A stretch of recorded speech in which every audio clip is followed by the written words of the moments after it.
Hey guys, what's up? This is Bharat. You're watching iGyaan, and today we're going to be unboxing and taking a first look at the Huawei P20 Lite. Let's quickly get started.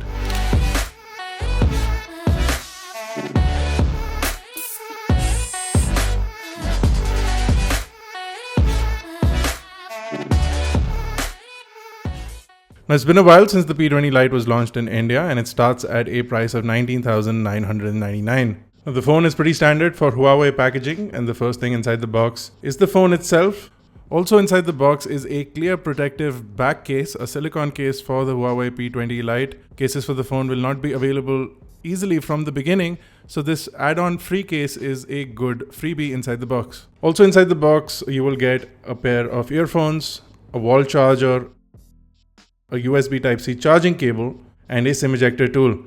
In the final retail box, you will also get documentation for the P20 Lite. Let's quickly take a first look at the device itself. So we have the phone here in the midnight black color, as you can see. Over at the front, you have that massive 24 megapixel camera with an f2 aperture and 3D portrait lighting effects on the front-facing camera, much like the iPhone, much like what we saw with the P20 Pro. Just below that is the main display, again with a notch. The display is a 5.84-inch LTPS IPS LCD display.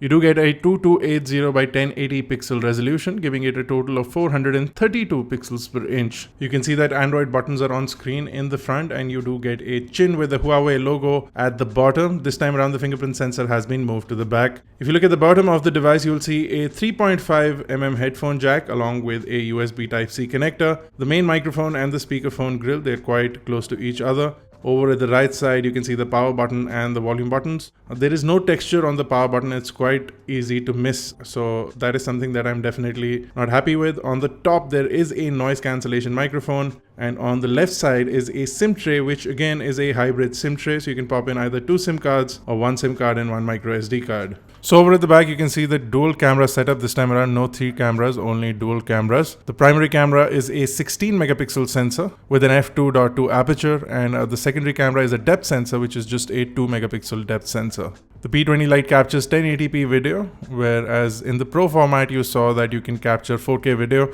The fingerprint sensor, while on the back of the Huawei P20 Lite, is quite responsive and almost instantly unlocks the device. Registration is also quite simple, and it easily registers your fingerprint.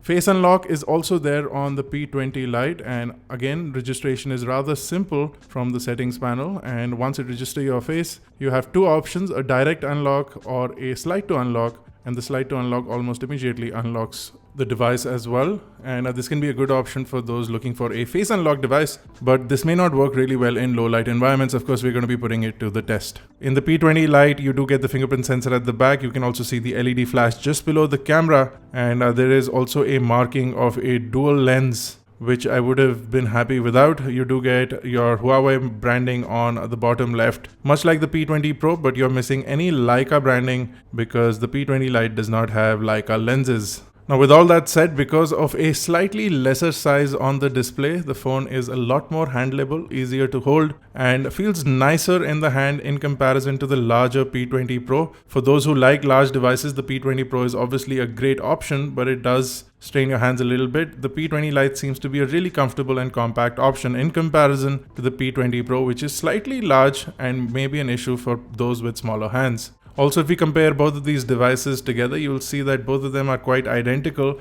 The frame on the P20 Lite is a matte finish frame. So on the sides of the phone, you can see that it's a matte finish versus a clean glossy metal finish on the P20 Pro. The P20 Pro is an extremely premium device in comparison, but in terms of the design, both these phones are quite identical, apart from the fingerprint sensor sitting on the back on the P20 Lite. Now, once you turn on the phone, you will see that it's running Android 8 along with EMUI 8, and the display again does have a feature to hide the notch. So if you don't like the notch and you have issues with the notch, you can go into the settings of the display and completely hide the notch, which will make the top area completely black and blend in with the bezels of the phone.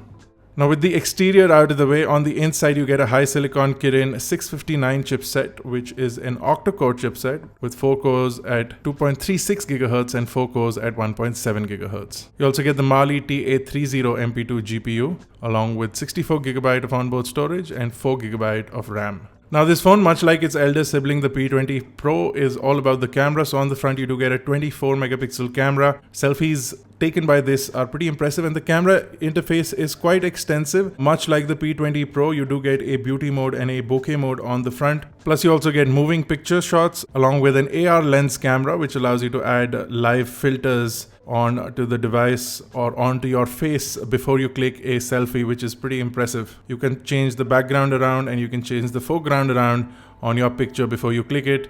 You can make for some fun pictures on this device. The main camera also has the full extent of the Huawei camera, so no changes in terms of the camera app or the camera layout. You get the full spectrum of shooting modes, from a standard to a pro photo to a video shooting mode and pro video shooting modes as well.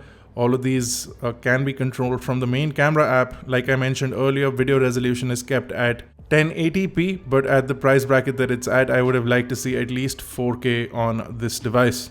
Now overall the phone seems super responsive and looks super premium, but we'll be doing our extensive tests and coming out with a full review shortly. If you have any specific questions or queries about this device, you can let us know in the comment section below.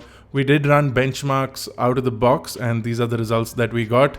Not overly impressive, but we'll be testing out the phone to its full extent like we mentioned. So let us know your queries and questions in the comment section below. What do you think of the device? What do you think of the black color? Would you rather get it in a blue color, which is the same color of the P20 Pro? If you like this video, don't forget to smash that like button, hit that subscribe button if you're not already a part of Team iGyaan. This has been Bharat. I will see you guys in the next one.